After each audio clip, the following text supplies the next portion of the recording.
From choir to debate to theater, SDPB shines a spotlight on South Dakota's talented students through SDHSAA All-State Fine Arts Programming. Good, useful, and full of wonder. SDPB.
Every day, SDPB connects South Dakotans with stories that inform, inspire, and bring us together. SDPB, good, useful, and full of wonder.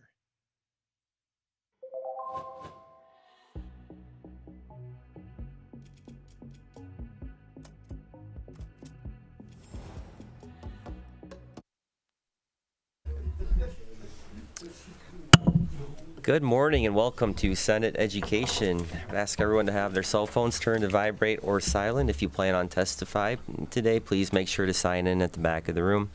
Lobbyists, please make sure you are wearing a badge and that badge is clearly visible. I'd like to welcome everyone joining us online. Lastly, a reminder to address all testimony and questions through the chair. At this time, I would have the secretary call the roll. Senators Marty. Here. Nelson. Here. Peterson excused. Sauter. Here. Smith. Here. Voigt. Here. Shanefish. Here. Mr. Chair, you have a quorum. At this time, I would entertain a motion to approve the minutes of the last meeting. So moved. Second. Motion by Senator Voigt, second by Senator Smith. Comments on the motion? Seeing none, those in favor say aye. Aye. Those opposed, nay. Motion carries. This time I would have the pages come up and introduce themselves, tell us where you're from, what any future plans might be, any fun facts you think the committee should know. My name's Claire Cordell. I'm from Gettysburg, and I plan on either going to Mount Marty or USF for and majoring in theology and psychology or sociology. All right, very awesome. Thank you. Hi, I'm Layla Williams. I'm a senior at Hill City High School. After I graduate, I plan to attend Flagler College in St. Augustine, Florida, majoring in political science, and then pursue a law degree somewhere. All right, very good. Thank you. Does anyone in the committee have any personal privileges this morning? All right, seeing none, we will move into our calendar. It looks like a historic day here in the committee because I think I see at least 3 appropriators in the room. That doesn't happen too often. So first up on our agenda, we have House Bill 1249, an act to amend provisions pertaining to the School Finance Accountability Board and the process by which a recommendation of the board is approved. Welcome, Representative. Good morning, Senator, members of the committee, Chris Casson, State Representative, District 17. The This morning I bring to you House Bill 1249. I'm going to kind of work through the process of how we got to this bill. Full disclosure, I had no intentions of coming into session of this bill being a thing. So here's what kind of happened. We in appropriations have lived this the last year, and those of you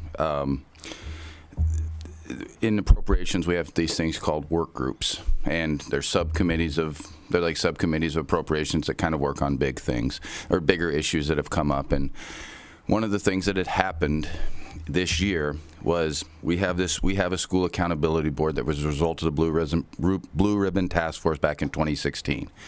The way that was constructed, that school accountability board would report their findings to appropriations. Okay. And this is one of the weird constructs in state government, and I don't know any other board that actually does that reports to a standing committee of the legislature. But anyway, that's the way it was set up to provide some oversight to this board. Well, the board feels powerless, and then appropriations kind of felt powerless in this situation. So here's what manifested. This year, the board decided to really put some punitive measures on schools that were out of compliance.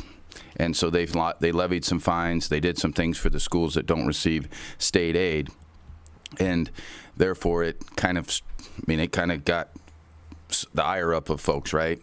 Because previous to that, most of these, when these schools would come before the school accountability board, they would just get a waiver. And during COVID, they got an automatic waiver.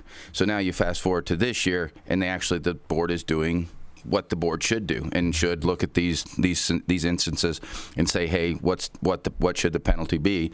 And there were real penalties this year. Not everybody got a waiver. Okay, so this happens, I think, back in the fall sometime. The school accountability board meets. They make their recommendations for the penalties to be levied.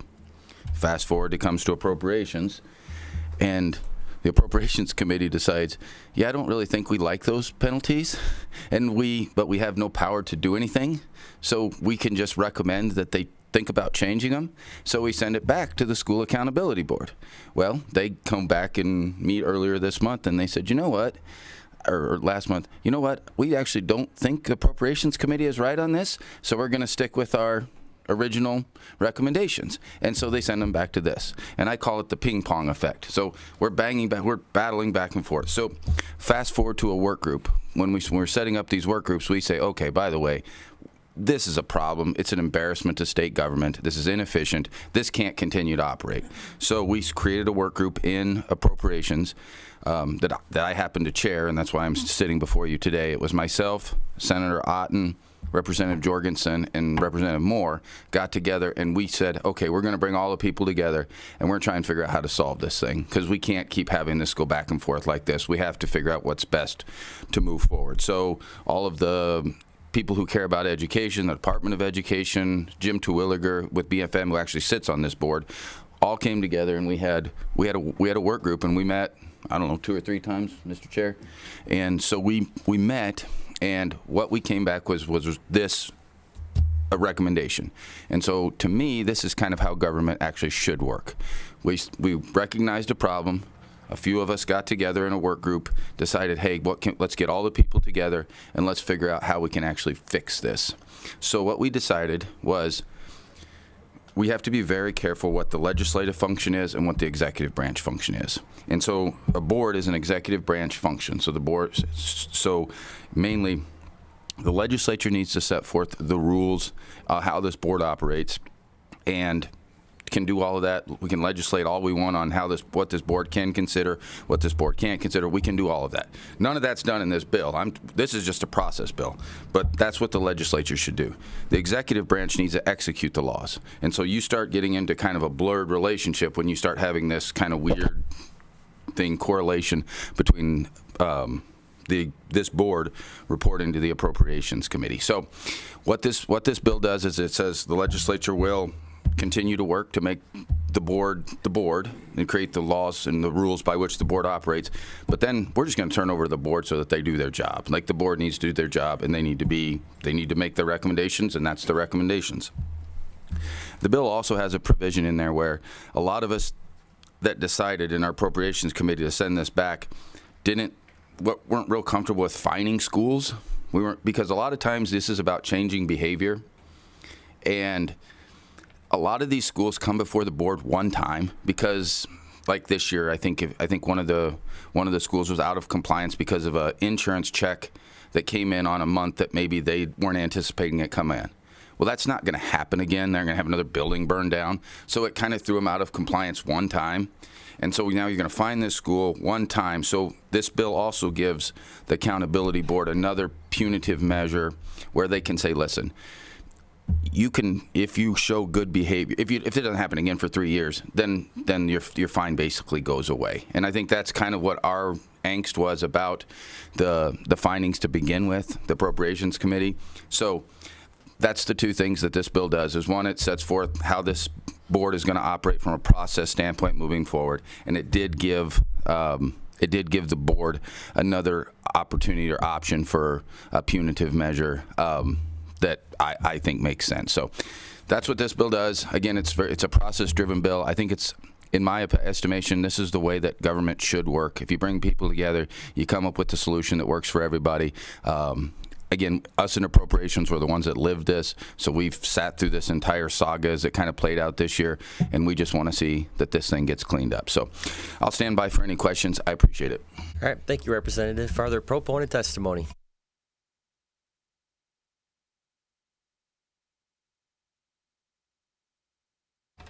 Thank you, Mr. Chair. Ernie Otten out of District 6, T in Harrisburg, Southern Sioux Falls. I want to thank Representative Casson for his hard work on this. It was stellar, thought out of the box.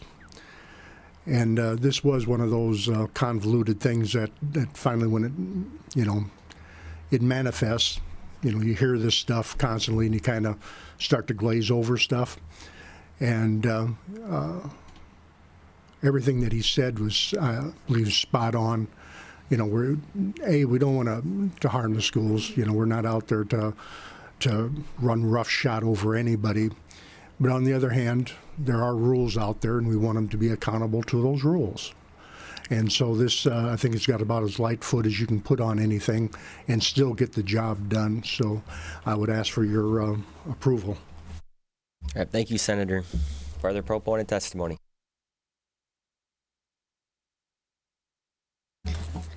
Morning, Mr. Chair and members of the Senate Education Committee. I'm Diana Miller, registered lobbyist for the Large School Group.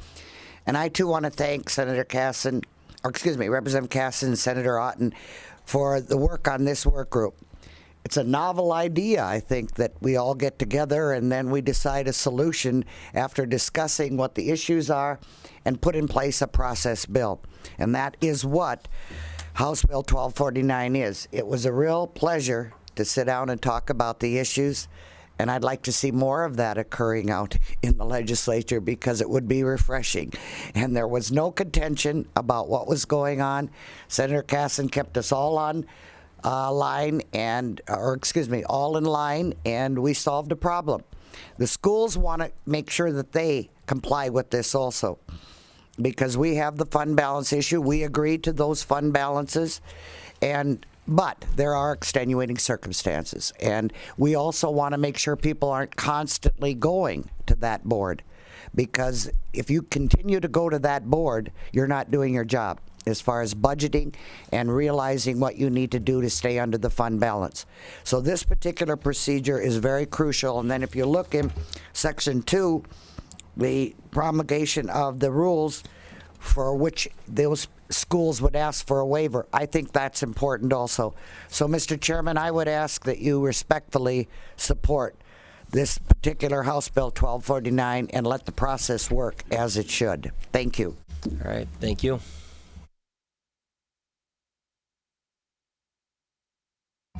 Good morning, Mr. Chair, members of the committee. Sandra Waltman with the South Dakota Education Association, and I don't want to repeat much of what Ms. Miller said, but we would do a Me Too. We would also like to thank Representative Casson and Senator Otten for bringing this work group together.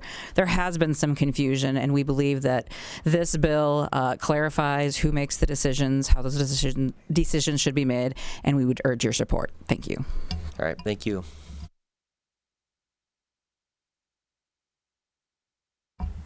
Morning, Mr. Chair, members of the committee. Rob Munson, Executive Director, School Administrators of South Dakota. I will tell you there isn't a school in the state that wants to get notice that they need to appear before this board, not a one. Business officials and superintendents, as they're looking at their finances, and if they do get that letter and have to go to their school board, it certainly isn't a comfortable position for anyone. We truly appreciate the leadership on this committee. We were involved. We had input. They took some of our ideas, which we appreciated, and worked into this process and into this bill. So we would ask that you favorably pass this bill on. Thank you, Mr. Chair. Thank you. Are there proponent testimony?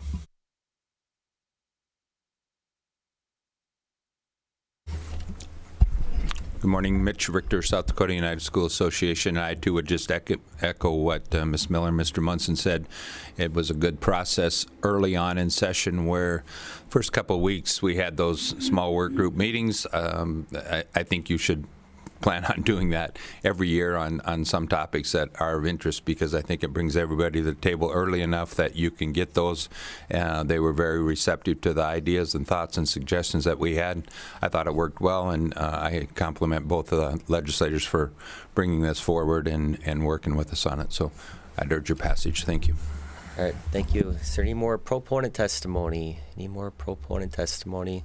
Seeing none, is there any opponent testimony? Any opponent testimony? And seeing none, we'll waive the rebuttal and we will move into committee questions. Questions from the committee. Senator Sauter. As long as there's no questions from the Senator Peterson. Thank you. I think probably for the sponsor.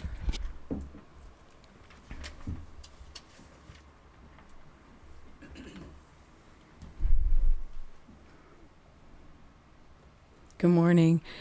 So I'm looking at page 3 of the bill, line 21, and it looks to me like we're deleting line 21 through 23 that says any factors established by the board pursuant to subdivision 3 must include the impact of the retirement of school district personnel on the district's general fund, monthly cash balance, and average teacher salary. I think some of this is style and form revisions. It may have been deleted in one place and added back in another, but I didn't see that part added back. Has that been added back, or did you intend to delete that part? Mr. Chair. Yeah, that wasn't the we are trying to change nothing with regards to how this board works, what their percentage that needs to be in the fund balance, how any of that works. As I said, the main point of this bill is to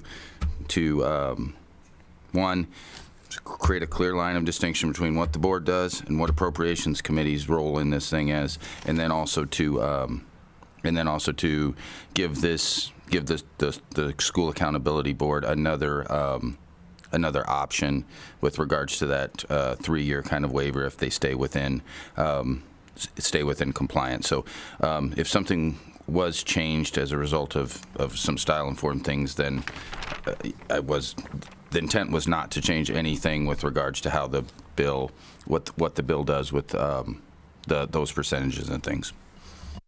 We'd have Mr. Carlson discuss some of the style and form there. Mr. Chair, Jacob Carlson, research analyst with the LRC. Senator, where are you looking? Page 3, line 21 to 23.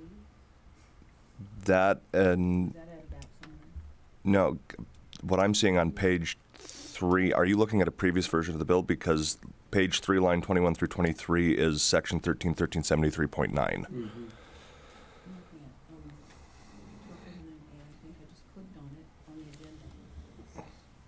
I mean, you should go to the engrossed, or the House Appropriations engrossed version rather than the amendment. But if you are looking, On the agenda, that's where it links to. So that's just, I was just going with the agenda. Okay, I can go to a different version now. That's what I was at 12:39. Let me get there.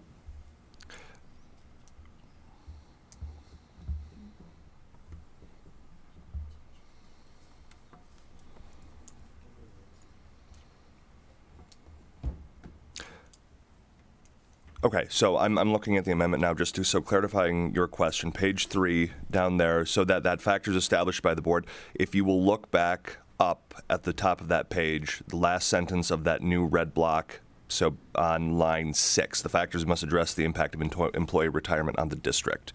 So that was added back in a simplified version at the request of the sponsors. Okay, thank you. I just didn't see that. I thought a lot of that was style and form, but just wanted to make sure. One follow-up question then, Mr. Chair, thank you, for the sponsor as well. So just clarify for me, are we changing anything about the legislative oversight of the board in terms of when we're giving them some added options, the board some added options, but we are still retaining legislative oversight through the Appropriations Committee? Is that correct? So this bill was an attempt to get kind of everything back in line with what separation of power should actually be. The legislature should make the laws. The executive branch should implement the laws. And so what you had was kind of a big kind of mess of and then there was no real teeth from anybody, and that's what created this ping pong effect, like I said. This bill says the legislature is going to continue to set up how the board operates, what they can do, give the options that they may have, and you can always come back and change how that works.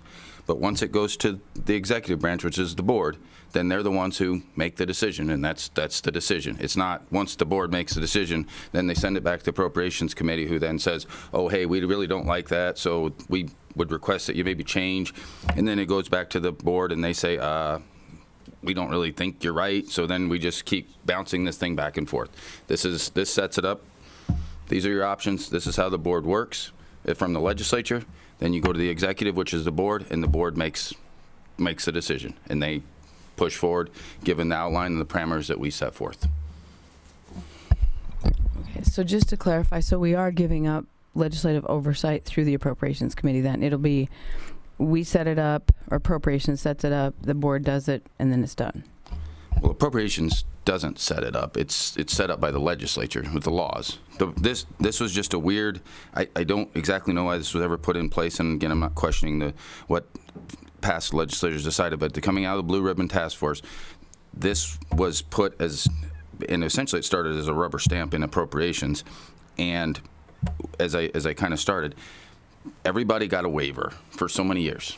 There was just, everybody got a waiver. It was kind of this deal. During COVID, you automatically got a waiver. And then you fast forward to now, and the accountability board is saying, "Hey, listen, we're going to hold these schools accountable, and we're going to start levying fines."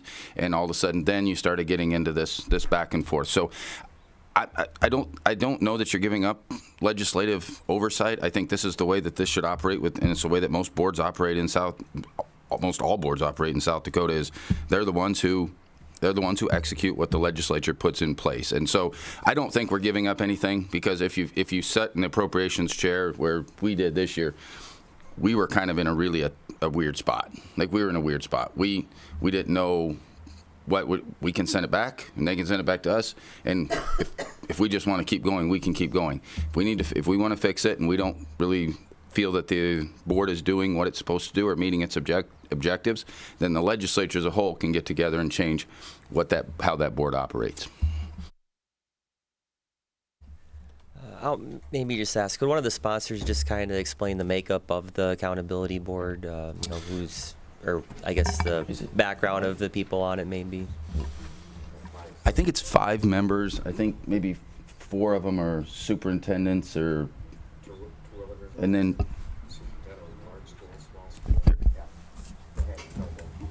Beezer first one of them to come up and do it. That's fine. Diana Miller, representing the registered lobbyists for the large school group. The composition of the board, 5 people. 1 from a large school, 600 and over. 1 from a medium-sized school, 200 to 600. 1 from a small school, less than 200. And then a legislator, and then Commissioner Terwilliger is on there also. Composition of the board. All right. Thank you. Further questions from the committee? All right. Seeing no further questions from the committee, I take committee discussion and/or action. Senator Sauter. I move due pass. A motion by Senator Sauter for due pass. Second by Senator Smith. Comments on the motion? Sounds like they got their act together. Thank you very much. Thank you. Further comments from the committee? Senator Peterson. Thank you, Mr. Chair. Well, I appreciate very much what they're trying to do, and I served on appropriations for 4 years, so I understand that ping pong effect. And I served just after this was set up, so I know it took a little while to get used to it as the board got up and running, and there were waivers and that kind of thing. But we have an internal rules review process whereby we make we put the laws in place, and the executive branch puts in administrative rules in place, and then they come back to a rules review process. So, and that is not in violation of the separation of powers. And I think this was set up similar to that, and I think there was a reason that it was set up so appropriations would have some oversight over it. So I'm going to resist the do pass motion because I'm always reluctant to give up legislative authority. Thank you. Thank you. Senator Smith. Thank you, Mr. Chair. And I will support the motion. I would agree that the legislature needs authority in certain things, but I don't know if they should have the authority to make educational decisions that are policy type decisions on what's going on in these schools. It seems much better that the board make that decision and that the appropriations committee pay for it based on the way that it works. That's the legislature can then make a different choice if they want to, but appropriations is not to micromanage. We don't do this with judiciary. We don't do these things. We pay the bills, and that's what our job is. Any further comments from the committee? Yeah, I'll just say I remember reading, each year sometimes about the accountability board. It's always seemed odd that, one side's doing one thing and then it's going back and forth. And I worry a little bit about inconsistency too. If 1 year the appropriations committee doesn't like the fines, or 1 year they might think, well, there should be more fines. And I always like more efficiency, and I think this is the way to go, especially after hearing the support and testimony from everyone. So I'll be supporting the do pass motion. Secretary will call the roll. Senators Marty? Aye. Nelson? No. Peterson? No. Sauter? Aye. Smith? Aye. Voigt? Aye. Shanefish? Aye. Mr. Chair, we have 5 yea, 2 nay. Motion carries. All right. Up next on the agenda, we have House Bill 1279, an act to permit technical college employees to join the state health plan. Welcome, Representative. Good morning, Mr. Chairman, members of the Senate Education Committee. My name is Will Mortensen. I represent District 24, which you're sitting in this morning. It comprises most of central South Dakota. It's really my honor to get to pitch this bill to you. I tell you, this is the last bill that I'm bringing. I'm leaving the legislature, and it's fitting in a lot of ways that it has to do with the way that we can help the technical colleges without having to spend a bunch more money. I mean, that's really what this bill is all about. But that's been a passion point of mine through, and I've been honored to work with the technical colleges on this bill. So what are we doing here, and why are we doing it? The why is, in this year we saw health insurance costs go up for a lot of entities across the state. You talk to your counties, you talk to your cities, you talk to your schools, and you talk to your technical colleges, and a lot of their health insurance premiums went up, which pinched their budgets. And so at the state level, we've got a couple ways we can help them alleviate that. And one of them is to just give them more money to cover it. And we don't have more money this year. This is a tight budget year, and that was not the right solution. And so then we look at what else can we do? One benefit of our small state, because there are drawbacks. I mean, we don't have a hundreds of billions of dollar budget like Florida or one of those, but one of the benefits of a small state is that we get to collaborate when we look at ways to find savings for the taxpayer. What this bill does is it opens up a permissive pathway, if it makes sense for the taxpayers, for the technical colleges to collaborate with the state health plan and join that state health plan. I cannot stress enough that this has to work for both sides. We have a phenomenal state health plan. I wouldn't be bringing this bill if it was poorly run. It's run great. But that's why we said, in particular for Western Dakota Tech, who is spun off of the Rapid City School Board and is on its own, now it's in a health insurance pool that's pretty shallow. And when you got a shallow health pool without that many members in it, it can whip. You get a few big claims, and now the premiums are going up and down in a big way, and it makes budgeting hard. So what this says is they can work with the commissioner of the Bureau of Human Resources. They changed the name of that thing a few times. I'm not quite sure what it's called right now, if I'm being real honest about it. But that's who administers the state health plan. And they can come to them and say, hey, does this make sense for both sides? Will this save the taxpayers money at the technical college level? And then the state health plan can say, does this work for us? I mean, it makes their pool bigger, so in theory that should help, but maybe they need this term or this condition met. And if you look in the bill on page 1, line 14, this is only on terms and conditions agreed by the commissioner. So this isn't saying the technical colleges are just in. It doesn't say they're auto in. It doesn't say that they got to come in at a certain premium rate. It says that they can work together. It opens up the pathway for that collaboration if it makes sense for the technical college and if it makes sense for the state health plan.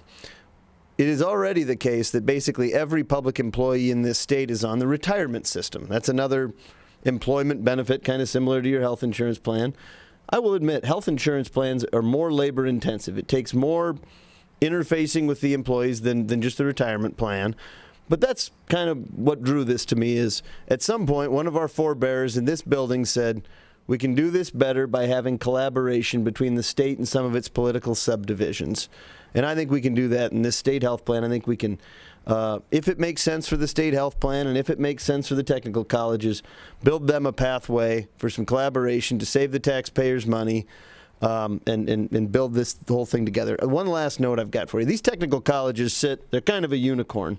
They kind of sit in an odd governance limbo where 3 out of 4 of them are still under the school boards. One of them has chosen to spin off and be under its own LEA, local education agency, I think is what those are called. But they're in kind of a strange limbo. And so I think they are the correct entity to look at allowing this collaboration for. This bill isn't saying all the cities are going to join or all the school districts or all the counties. These 4 technical colleges do sit in this kind of weird, is this a state entity? Is it under the locals? Whatever. So I think this is the right one. It is a targeted and narrow method that could help these folks out, maybe help the state health plan out, and I'd ask for your favorable consideration. Thank you, Representative. Further proponent testimony.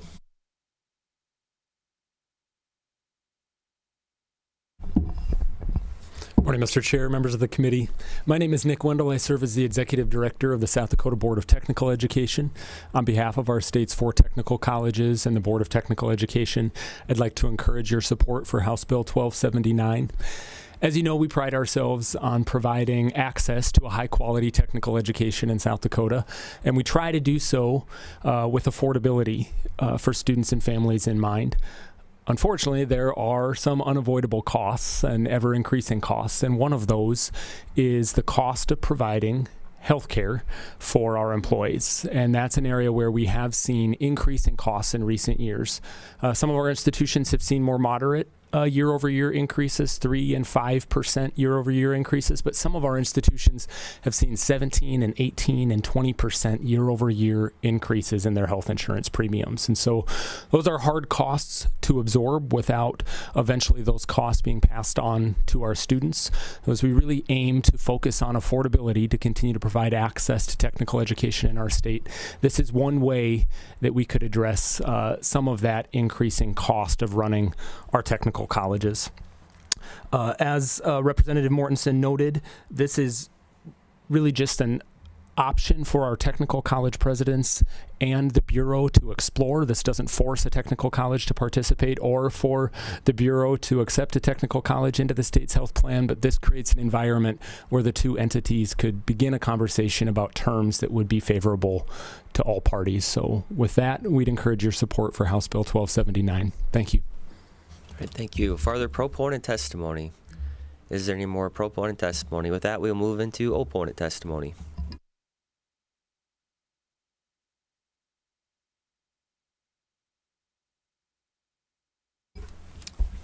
Mr. Chair, members of the committee, my name is Darren Seeley. I'm the Commissioner of the Bureau of Human Resources and Administration. I'll make a note. Sorry. Thanks. It's all good. I come to you today to ask for your opposition to House Bill 1279. It's been written with a great deal of flexibility and for the commissioner, me at this point, somebody else in some future date, I'm sure, and college presidents to figure out a custom path to access the state health plan. And I appreciate Representative Mortenson's confidence in myself and my team to do what's right for the state and for the technical colleges, and I think we could find a way to the best outcomes for both.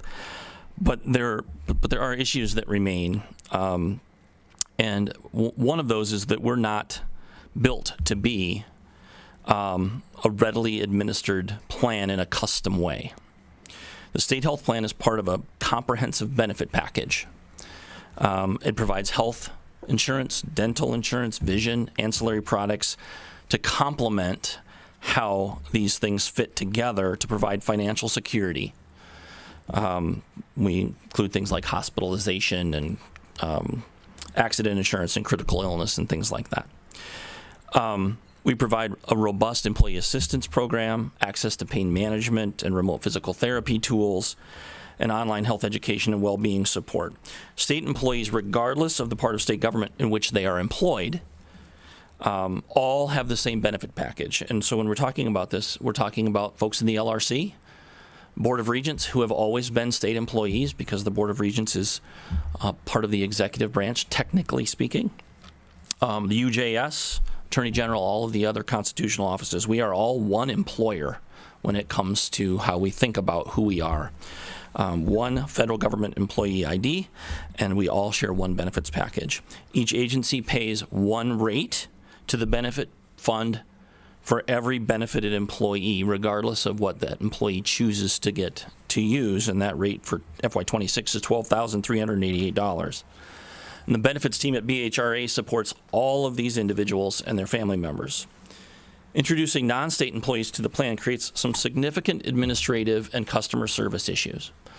If employees at the technical college are not in our system, the team at BHRA cannot see their enrollments across the package to help address issues and concerns. However, getting these employees into our systems will create challenges in building secure and consistent exchanges of data between the state system and the four used by the colleges. Wellmark can but highly recommends against our providing data feeds from multiple sources. They increase the chance of error, not just from the normal transactions, but from movement between the organizations. The same issue would be created for every benefit program in which somebody enrolls or has access to, assuming that the other vendors would allow us to use a multiple data source. And while we cannot project with certainty how many, I do believe in time, we would need to add people to the benefits team in order to deliver service as the technical colleges come on board. Lastly, I do want to point out the difficulty that's created for the 3 local school districts where these technical colleges currently employ folks as part of their K-12 system. That school board will have 2 classes of employees. The first, those with the local pay structure and the benefit package, and the second, those in the technical pay structure and the state benefit plan, potentially. The presidents will be in a difficult position as well. If they want to align their program to more closely match the K-12 district in which they are employed, the service administrative problems are exacerbated for our team, and we're less likely to agree to terms. On the other side, they'd need to justify that the local school board to whom they report that their budget requires a more robust benefit package than the rest of the district employees. In the handout that I'd given you previously, there was a few things that I want to mention here too. And SDRS has been brought up, and I want to point out health plans and retirement systems are very different. When we built SDRS, we created an entirely new agency of state government. It's operated by its own board, and those members are either elected by the folks they represent or appointed by the governor. And it is very strictly controlled how the retirement system works, who's eligible, what buckets they fit in, and how much we contribute. And that's done in statute. And it's done on purpose so that we don't make wild swings in what happens with something that's meant to last for a very long time. The health plan cannot operate in that way. The health plan has to react every year based on new projections and new real-world experience that's happening in claims. And so it won't operate and can't operate the same way that the SDRS does and be an effective health plan. The other is that I want to bring up, there are already a number of options that need to be explored. There's obviously the market, but there are also already pools set up that the school districts and local education agencies can participate in, including the Associated School Boards, the Municipal League, and the Northern Plains Insurance Pool to give them access to other options. And then finally, and I guess lastly in this, is we're not a market option. We're not built to have people go in and out and be a choice. We're built for the people that are in this plan to stay in this plan as part of an overall compensation strategy. And so for us to be a choice would really mean that it becomes no more choice for anybody that chooses to come in. We're going to tell them this is what it is, and then the terms would be you don't get to go back out when you get a better offer somewhere else, right? And so for those reasons, and I think it also adds to the structural confusion that currently is this problem for our technical colleges. It doesn't resolve it, it adds to it. I just think this is an ill-timed plan, and we should talk about how we maybe do this all as one group, not individually as technical colleges. And so from my perspective, this is an ill-timed bill. And I'd stand by for questions. Thank you. All right, thank you, Commissioner. Any more opponent testimony? Is there any more opponent testimony? Seeing none, we will offer one of the proponents a rebuttal.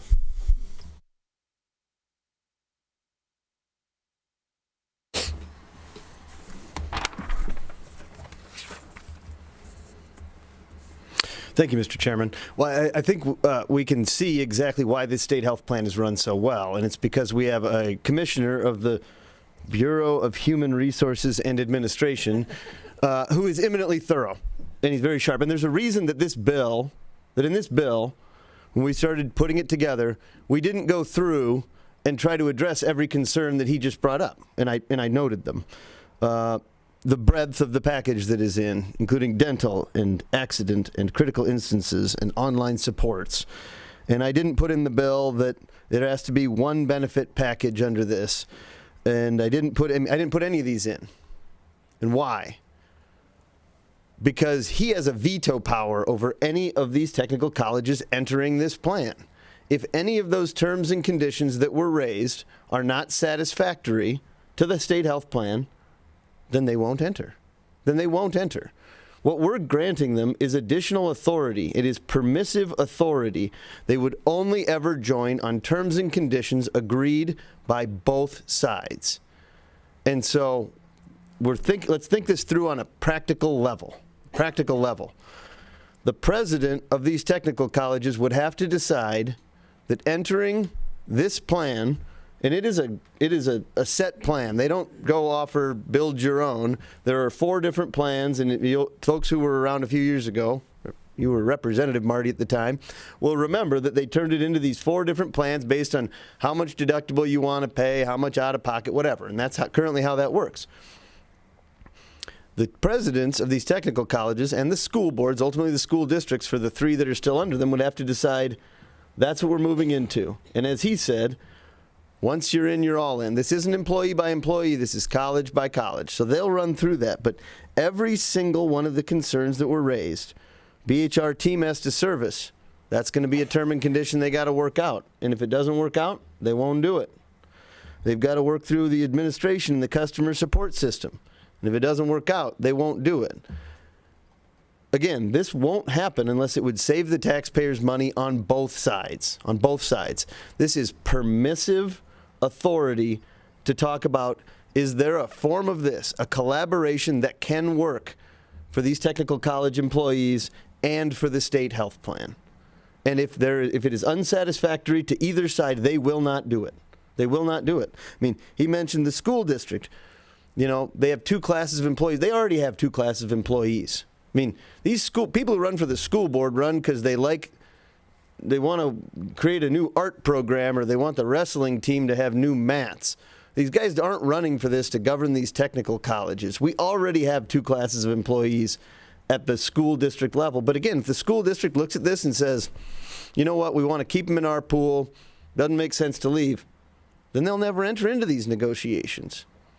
But if they want to, and they want to say, hey, let's look at this, here's what we do, and the commissioner could say, I'm worried about, here's our total package, and this is it. And we're not asking him to change it. We don't want him to change it. He's doing a really good job. We don't want him to change it. Here's how that works. Dental, accidental, critical, online support, benefit pay. There's only one rate. All these things. You want that? They'll say no. Then they don't have to do anything. We're in the same world we're in today. He'll say, well, hey, the BRHRA team needs to add 2 people, and you guys got to pay for that if you want this to come on. That's a term and condition he could require. And they'll look at that and say, well, maybe then it doesn't make sense for us. Then they won't do it. And then you come in, well, the administrative and support system and the data exchange, we got to make sure that's secure. They can't get to where they're comfortable that the data exchange is secure. They won't do it. This is purely permissive. It is an opportunity for collaboration to save the taxpayers' money in a way that a small state can do. And we're not talking SDR, the retirement system. I mentioned that. I fully grant that is a less labor intensive. That's its own thing. We're not talking about putting every single one of the tens, maybe hundreds of thousands of public employees onto this thing. We're talking about these narrow set of technical colleges which sit in a strange governing model and giving them one more option if it makes sense for the taxpayers at that school level and at the state level. Thank you. I'd stand by for questions. All right. Thank you, Representative. That we will close the testimony portion and go into committee questions. Questions from the committee, Senator Smith. I'm not sure who in the room can answer this question. It might be the good representative. It might be, let's say we're a smaller school district that would be maybe the equivalent, let's say, to the size of a college, and they have that same problem that going up and down. What do they do currently to broaden their buying pool within the public schools of Sioux Falls or South Dakota? Mr. Chair, it's a great question, and actually the commissioner mentioned this. The Associated School Boards has a group plan that they can access to try to deepen the pool. They have that option for at the small school level. Now, the like Western Dakota Tech, which spun off, and I think that was a good decision. They have their own governing board now for the western part of the state. They're away from the school district, but they're their own thing, and right now they're insured just there. So anyway, but they can go to that pool overall. That's the answer. Follow up, if I may. So would Western Dakota Tech be eligible to join that pool?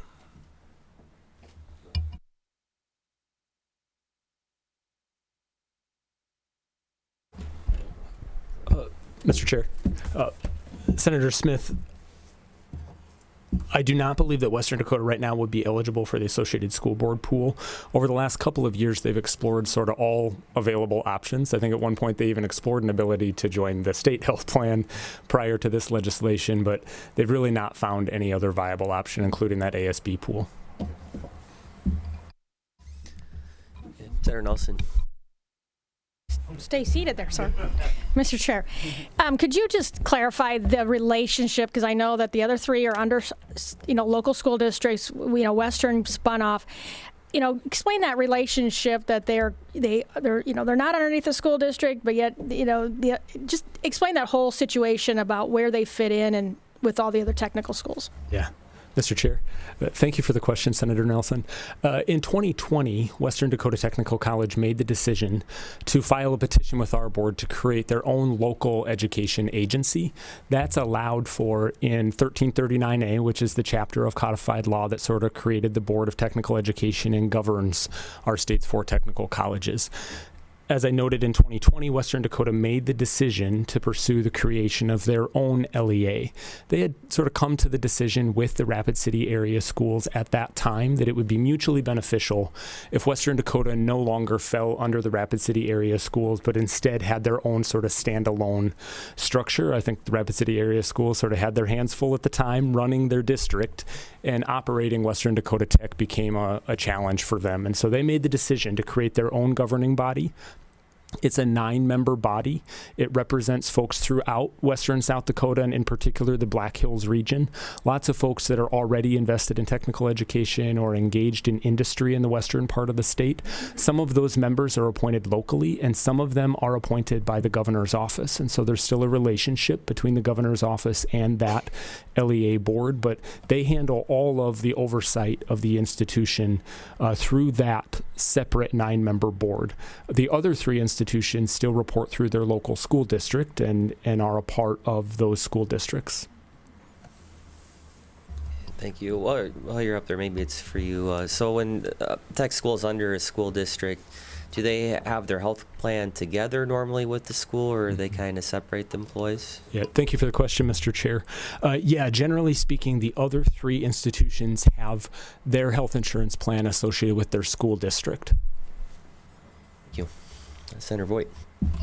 Thank you, Mr. Chair. Regarding those employees that are part of a vocational entity, are they officially employees then of the school district? And does that mean they are also part of the state retirement system? Mr. Chair, Senator Voigt, at the 3 institutions that are affiliated with their school district, those employees are school district employees and are a part of SDRS the way a school district employee would be.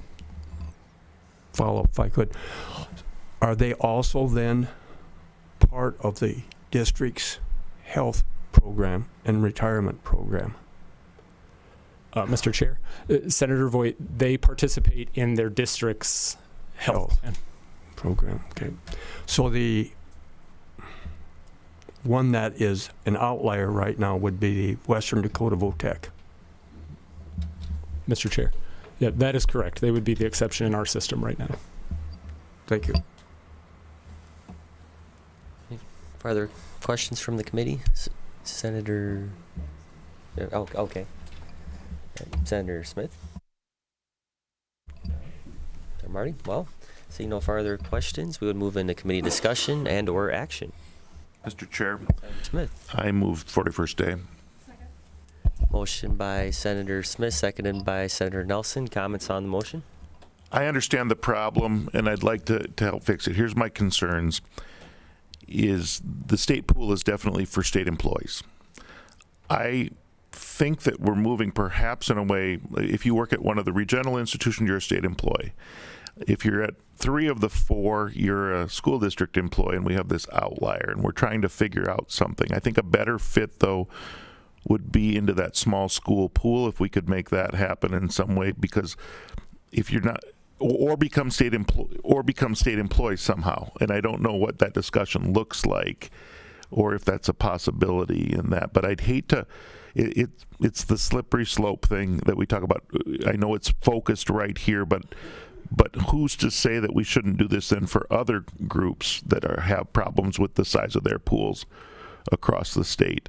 And where does that end? I know this is a super unique thing, and so I struggle with that. But in staying true to state employees, state health plan, not muddying that water, I think we need to find a different solution for a problem that I know exists. Nelson. Yeah, I just echo what my good senator across the way just said. And the thing about it too is I know many school districts that the teachers will say, "Yep, we got our health plan here, but let's try this over here." And then they say, "This is terrible, we don't like it," so they jump back.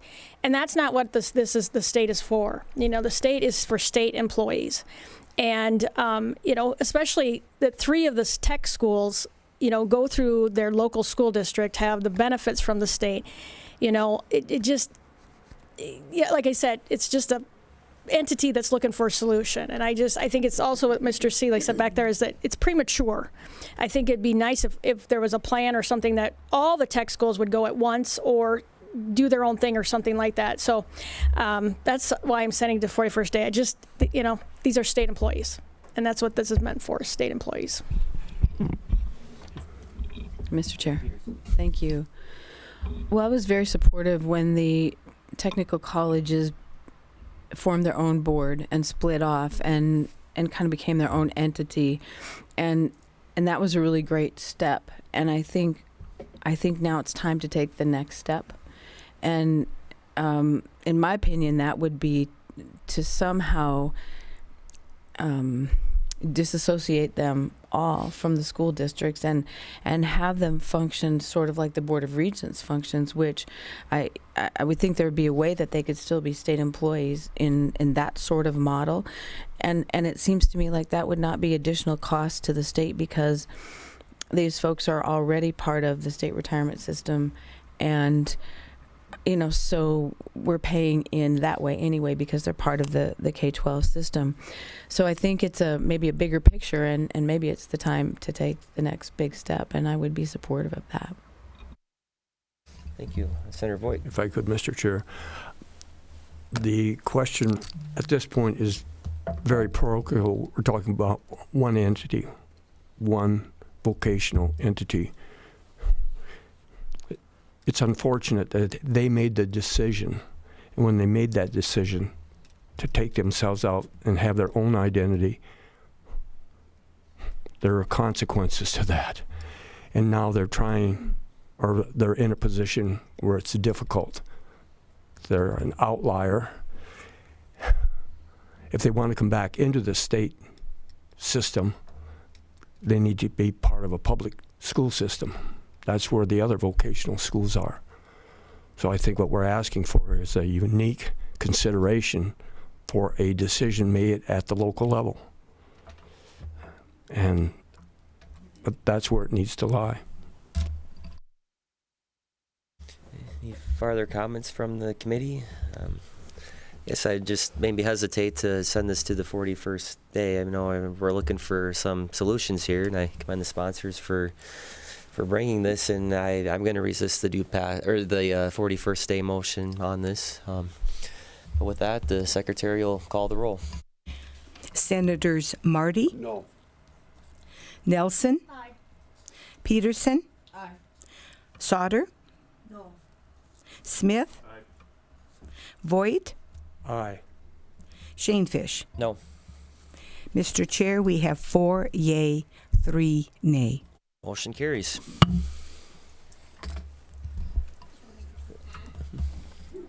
Well, with that, lastly on our agenda, I just left the space that if anyone wanted to discuss any possible summer study ideas or anything like that, we'd have it open. I don't have anything particular myself, but it is open for anybody to say any words if anyone would like to. Anybody?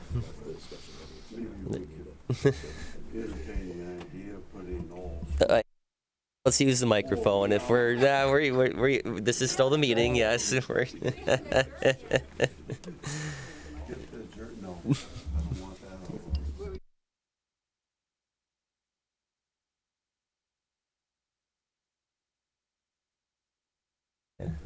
Well, all right. Well, I'm not seeing any comments, but Mr. Smith, if you do, okay, never. Nope. Well, I don't know, based on the bill that we just had, maybe we should explore the possibility of the technical colleges taking the next step and becoming completely independent of the school districts.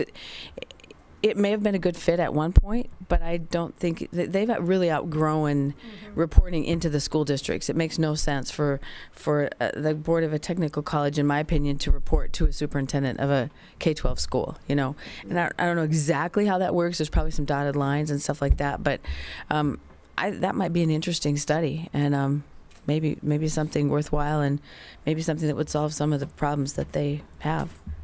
Well, I think I've heard people talk about possibly bringing legislation on that, but I guess I didn't see any this year. But that might be a possibility in the coming future. Can we as a committee introduce a study idea, or do we have to do it individually?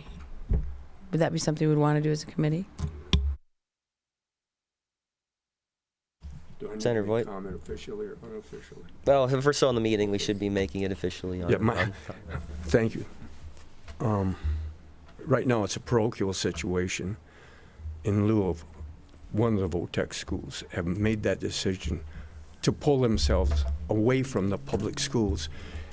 And my thought with the vocational, they're caught between a rock and a hard place. Their student population is a lot of times part of the K-12 system.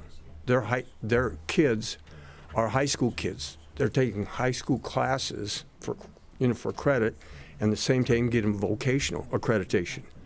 But then on the other end, you have higher ed sitting out there.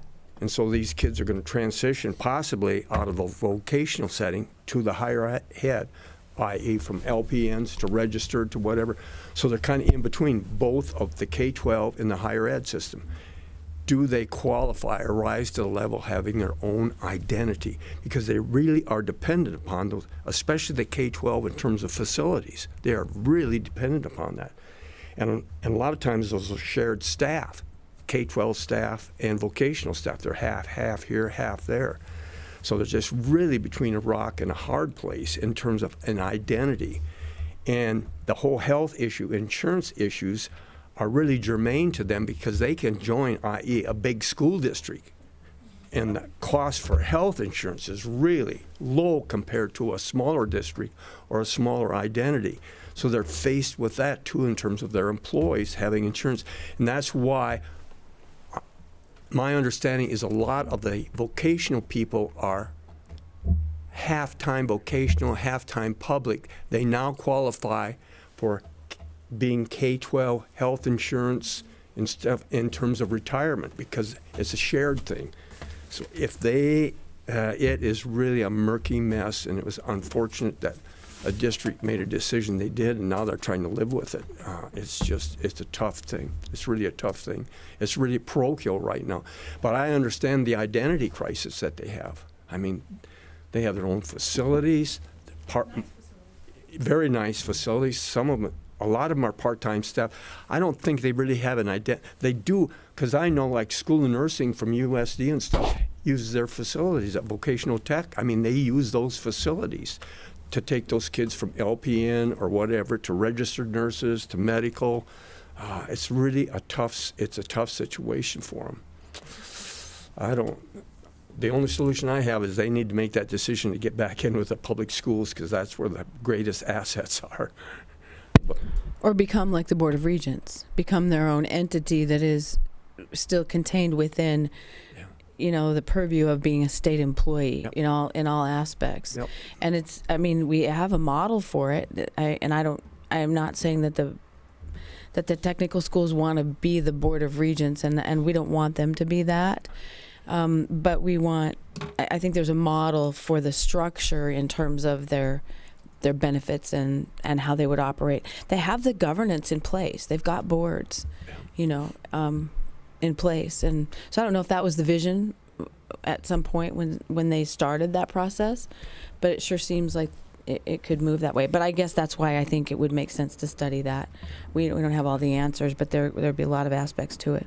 Yeah, I certainly think it's worth it. It gets down to, I don't like to call it administration, it gets down to leadership. Does the leadership at the vocational only rise to the level of a principalship, or is that, i.e., a superintendent or the director? Is that different than the, i.e., school superintendent, and where does that fit in that chain of command? It gets to be a chain of command thing in terms of leadership, in terms of authority, in terms of discipline, in terms of admissions. It really gets to be murky because you want to have a lot more latitude for those vocational schools because kids are traveling. They're not really campus kids, i.e. versus the K-12 system. And in our area, my area in Sioux Falls, the technical college functions really as its own entity, and the head of that organization really is the president, and so it doesn't make sense for the president to report into a K-12 superintendent. So I think it is tricky there. And I don't know how the other schools operate, but I think Sioux Falls is very much its own entity. All right, thank you. Senator Sauter. Thank you, Mr. Chair. Just listening to the dialogue and the conversation that's going on right here, I think those points would be a good would take place in a summer study like this, so we could go on, more so than in our committee. So I would like to see that too. That's always been, a question of mine. Why don't we have, we have the public school system, we have the regental system. Why don't we have a technical system on their own? So I would like to see that studied. I think that would be a very good idea. And then bring these conversations that we're having right now into that study. Yeah. Do we need to vote on that as a committee recommendation? So I would move that we, as a committee, put in a request for a summer study that studies the further independence of the technical colleges as their own entities under the Board of Technical Colleges, and also including them as state employees, like the Board of Regents is included. There's a second. All right.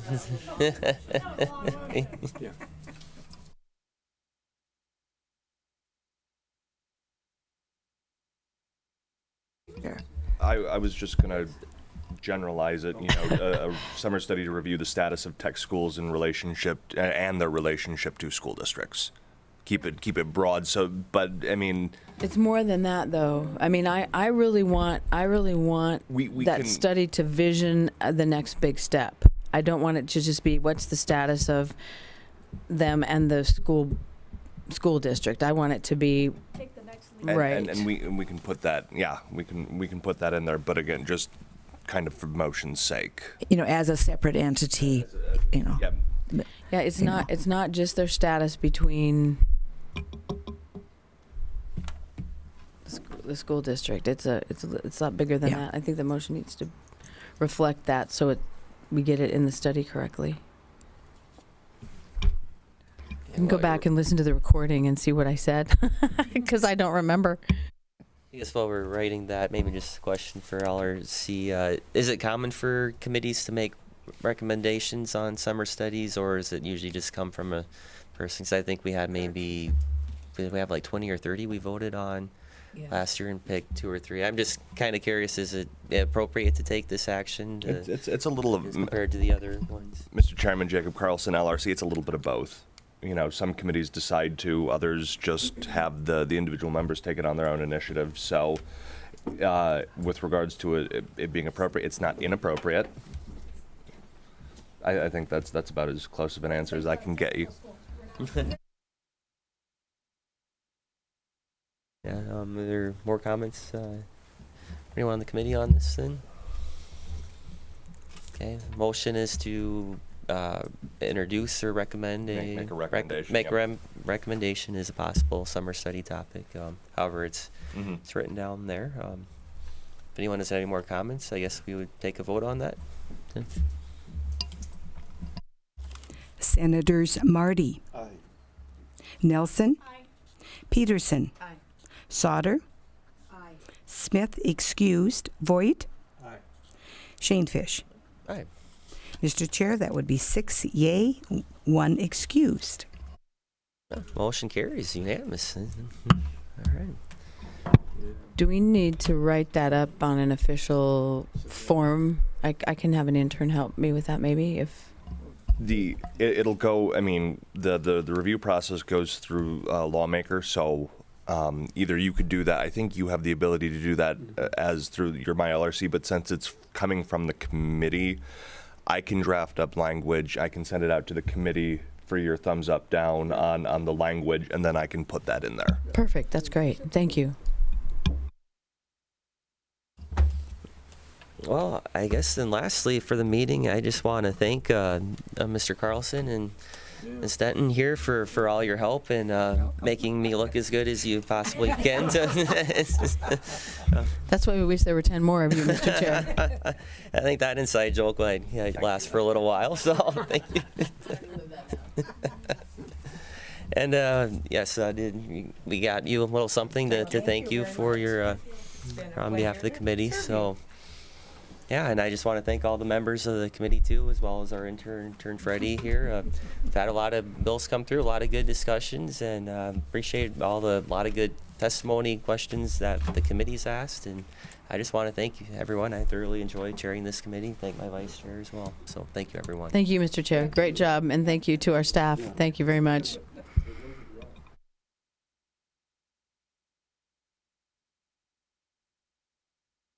Good job.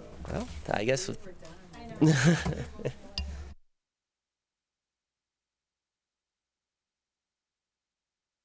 I know we've that's been a bit of a challenge here too, so let's not get too carried away. I would entertain a motion to adjourn.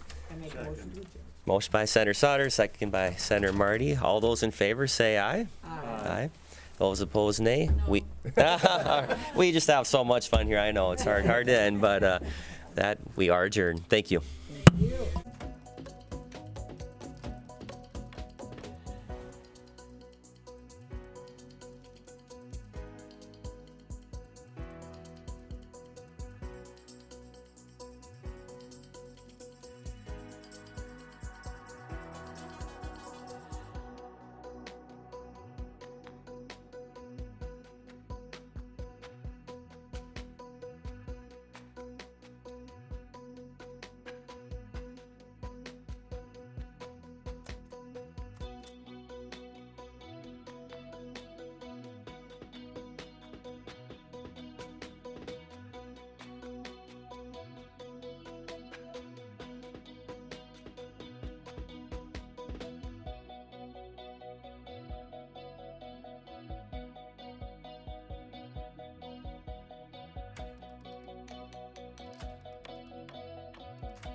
SDPB is your home for fact-based journalism, connecting South Dakotans with news they can trust and stories that matter. Good, useful, and full of wonder. SDPB.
From children's programs to in-depth documentaries, SDPB sparks curiosity and lifelong learning in every South Dakotan.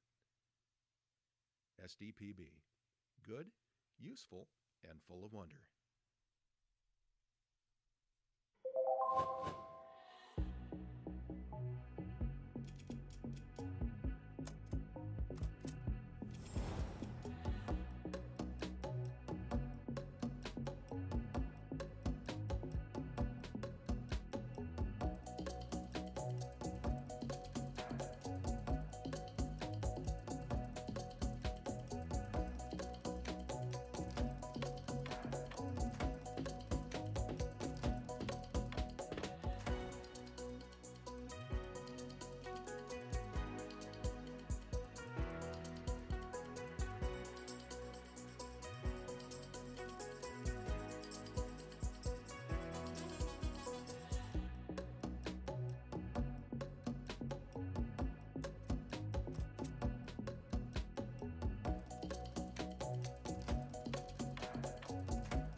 SDPB brings South Dakotans together, telling the stories that unite small towns, big ideas, and the people who make our state shine.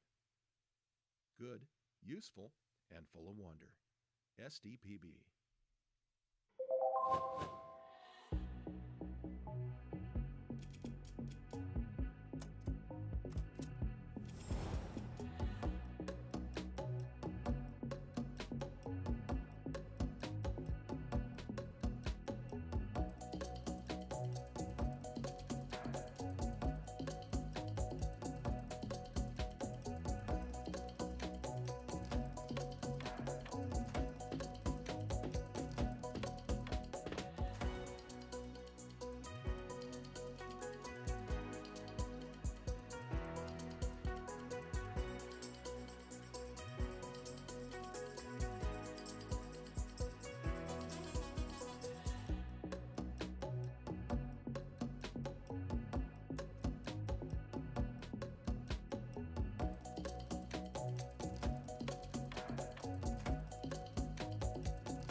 SDPB shares the voices and experiences of South Dakotans, preserving our stories, our culture, and our sense of place.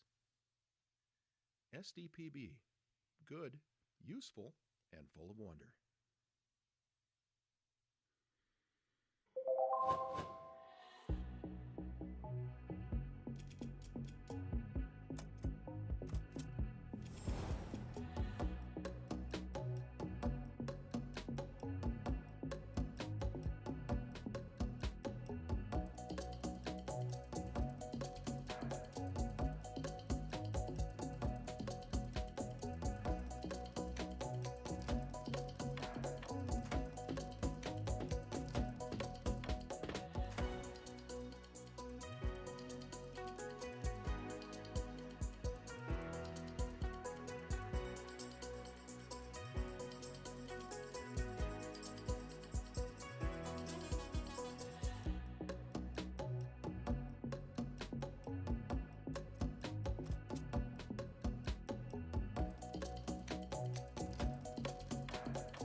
As South Dakota's public media network, SDPB serves everyone with transparency, integrity, and commitment to open access. Good, useful, and full of wonder. SDPB.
SDPB helps shape South Dakota's future by educating, informing, and inspiring the next generation of thinkers, leaders, and creators. SDPB. Good, useful, and full of wonder.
SDPB serves South Dakota through an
SDPB brings you closer to your government.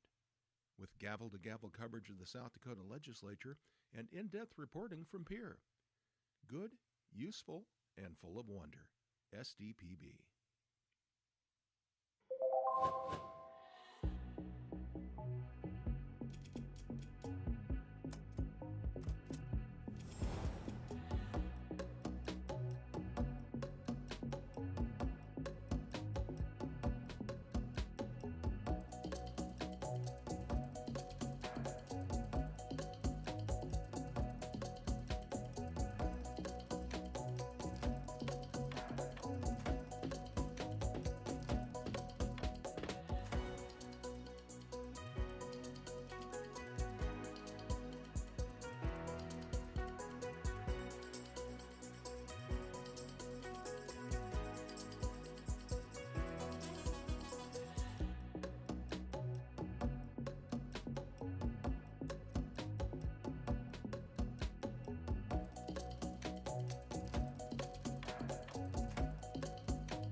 From early learners to lifelong students, SDPB inspires curiosity through trusted educational programs and resources for every stage of life. Good, useful, and full of wonder. SDPB.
When South Dakotans need reliable information, SDPB is there providing updates and coverage that keep our communities safe and connected.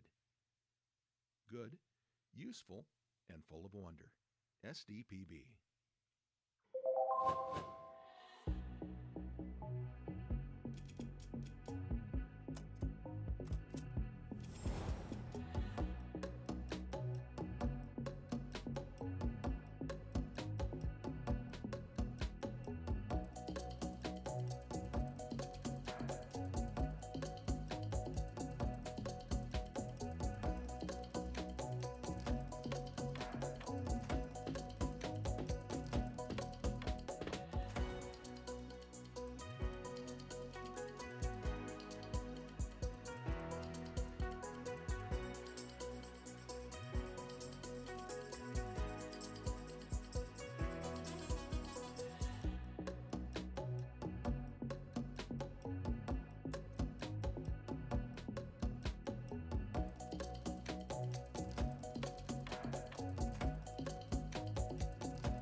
SDPB celebrates South Dakota's student athletes with live coverage of SDHSAA state championships, sharing the excitement of hometown heroes.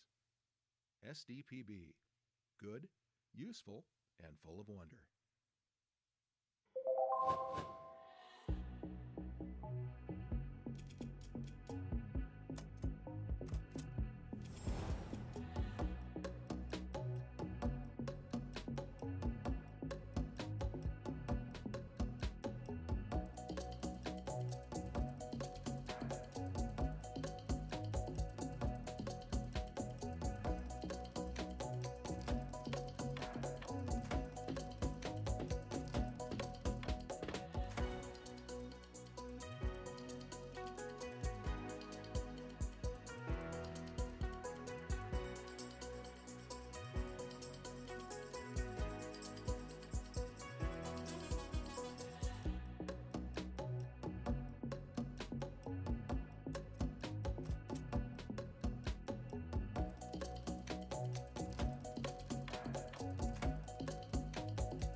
choir to debate to theater, SDPB shines a spotlight on South Dakota's talented students through SDHSAA All-State Fine Arts programming. Good, useful, and full of wonder. SDPB.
Every day, SDPB connects South Dakotans with stories that inform, inspire, and bring us together. SDPB, good, useful, and full of wonder.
SDPB is your home for fact-based journalism, connecting South Dakotans with news they can trust and stories that matter.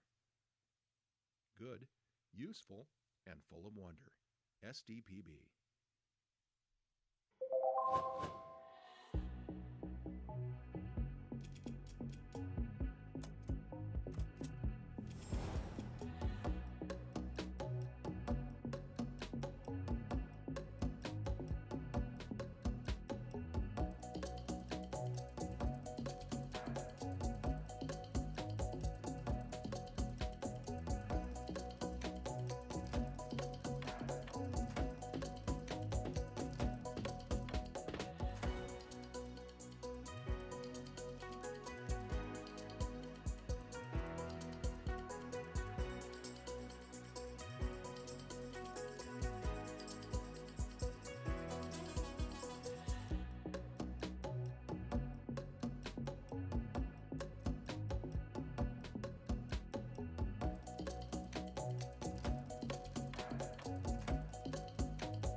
Okay, we're going to call the Senate Ag and Natural Resources Committee to order.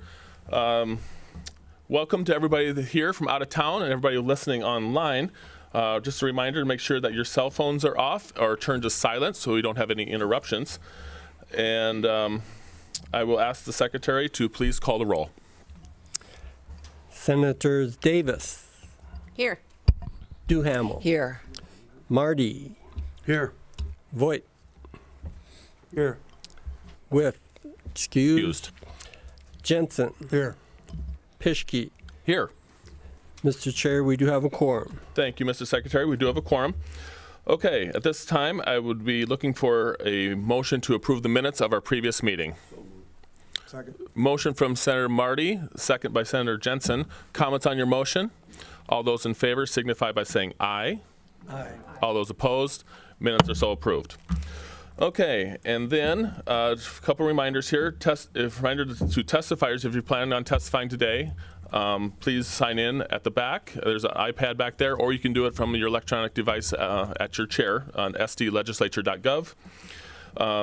Lobbyists, if you plan to testify, make sure that your badge is clearly displayed. And then if you have any handouts, make sure that you distribute those through the pages.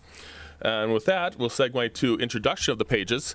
If the pages would please come forward, introduce yourselves, tell us where you're from, what your plans are after high school, and then an ag-related dad joke that you have.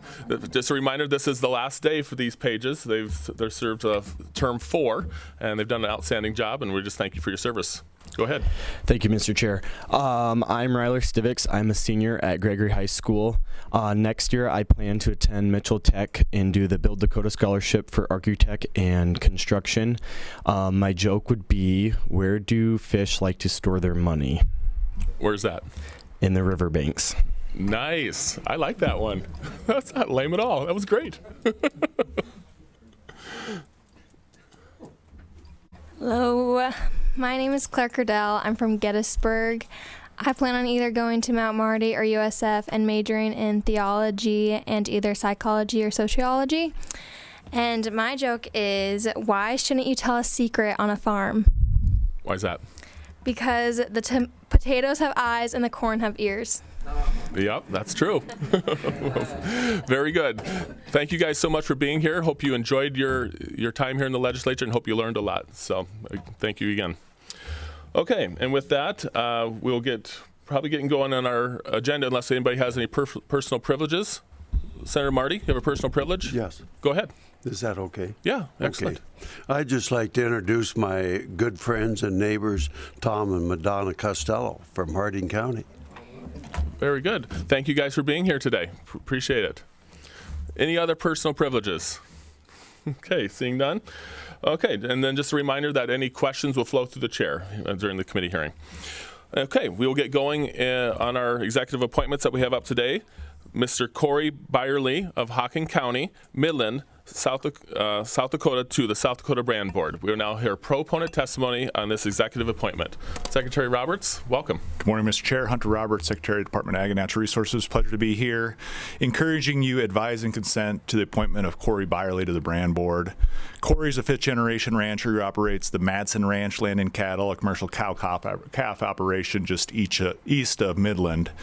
That focuses on sustainability and conservation. Corey's wife, Robin, his daughter, Sage, and son, Cruz, are also integral parts of the ranch. Corey is involved in the South Dakota Cattlemen's Association, where he has served as the Southern Region Director and chairs the South Dakota Cattlemen's Association Brand Committee. Over the last several years, Corey has been involved in the Brand Board ad hoc meetings that the department's hosted. Additionally, Corey's ranch has 12 brands. Each are a symbol of the rich tradition passed down through the generations, a reminder of the hard work and dedication of those that came before them.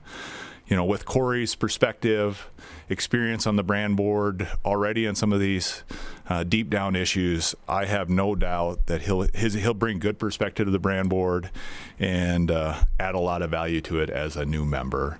As we turn the page with 2 new members this year and the governor's outlying proposal to the Brand Board that is asked for them to deliver some things over the next 4 or 5 months. So with that, I'll turn it over to the other proponents. Thank you. Thank you, Mr. Secretary. Further proponent testimony on this executive appointment. Good morning. Good morning, Mr. Chair, members of the committee. Taya Runyon. I'm the registered lobbyist for the South Dakota Cattlemen's Association. I would echo the comments of Secretary Roberts. Corey Byerly has been an exceptional leader within our board and specifically within the Brand Board ad hoc committee over the last several years. He has, again, shown himself to be an exceptional leader, a critical thinker, and we're very pleased with the governor's choice for Corey as a new Brand Board director, and we encourage your advice and consent. Thank you, Ms. Runyon. Further proponent testimony on this executive appointment.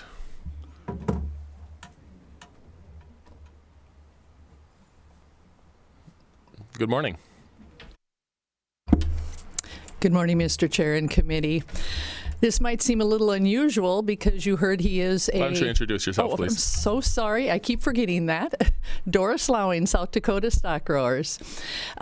This might seem a little unusual because as you heard, he is the South Dakota Cattlemen's, but here we are in support as we were through the last bill that got passed, and we enjoy working with these people, and we encourage, especially with Corey, because he has sat in these ad hoc meetings.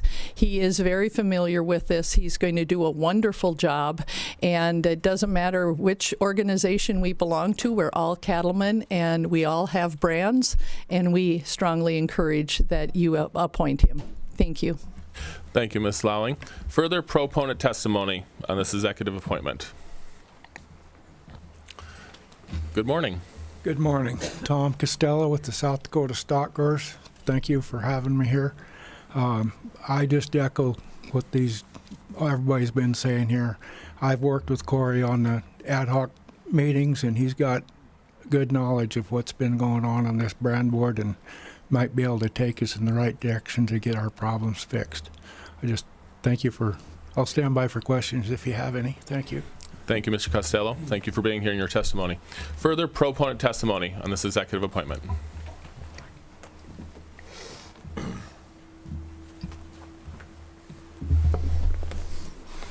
Well, Mr. Chairman, I'm Corey Byerly. I'm from Midland, and I'm here to seek your endorsement and this committee's approval to sit on the South Dakota Brand Board. I appreciate all of the voices that have spoken on my behalf for this, and I would entertain any questions that this committee has. Okay, thank you. Before we get to that, I think we will have some questions, but we'll just finish proponent and opponent testimony, and you can come back up for questions. You bet. Further proponent testimony to this executive appointment. Is there anybody else who'd like to come speak? Do we have anybody online? No. Okay, with no further proponent testimony, we'll ask for opponent testimony. Is there any opponent testimony to this executive appointment? Seeing none. Online? No. Okay, we will now move, there's no need for rebuttal, so we'll move to questions of the committee. Is there any questions specifically of Mr. Byerly, I would guess? Any questions? Senator Voigt. But thank you, Mr. Chair. If we could ask Mr. Byerly to come back up.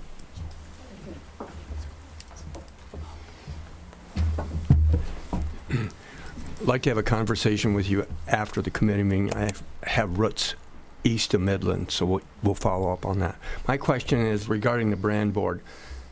Where do you see, in terms of identification of cattle and tracking them 10 years from now? We still going to be running brands, or do you see us eventually going to something else, tags, whatever it is? Mr. Byerly, go ahead. Mr. Chairman. Well, Senator, I view that as being things, and I intend to have the brand board adopt to new technologies that are available. But that being said, I believe that it has to be practical for each and every producer in our neck of the woods and where we run cattle and do things. A brand is the most practical thing. I know other operations in other parts of the state and different. If I can be free and bold, there's a lot of dairy cows in this state, and those things should be born with wheels under them, and they use different methods, and it works for them. And the roots of the brand program and board are centuries old, but it's what worked. And I think if we can continue to, we might not want to admit it, but we are in the 21st century, and certain things have become applicable and kind of reliable. And if we can integrate that into the program, I think we have to be open to it.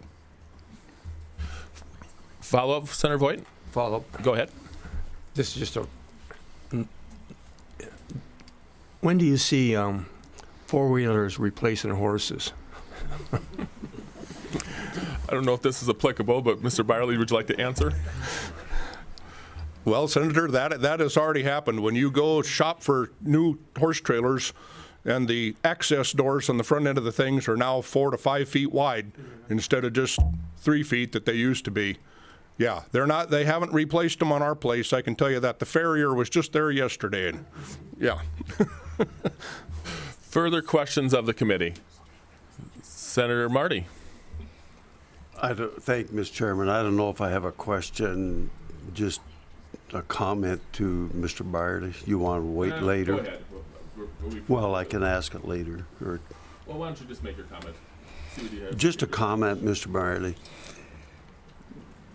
I don't know how to word this carefully, but I expect you brand board people, not, excuse me, to be just yes people. When we have producers calling with cattle theft and other issues, I want the brand board to answer, call them, because this brand business is, I've heard it for 10 years down here, and I'd like to see you, Mr. Byerly, take charge and do the brand board's job for our producers. And I guess I'm just kind of rambling here a bit, but I want you guys not to be just a yes board. Thank you, Mr. Byerly. Do you have any comments to that comment, Mr. Byerly? If I may, sure, Mr. Chairman. Yes, sir. That's. I realize that this is an appointment to a board, and those boards are in position and are established to do exactly that, to be accountable, to be a conduit for those concerns. And yeah, if I wanted to be part of a social thing, no, I'd do that. But this is actually one of responsibility, and through the family and everything, that's been part of my raising up. My great-great-grandfather helped establish just a local brand protection area, if you will, just up the Bad River, and even before the state. They came together and they did that, and I realized what it's for, the function it is. It's to provide, the oversight and through the legal transfer of personal property, and make sure that you get reimbursed for yours, and whoever else's efforts went into whichever critter, they get theirs. And that's what the responsibility of this board is, to ensure that happens. Yeah. Any more comments?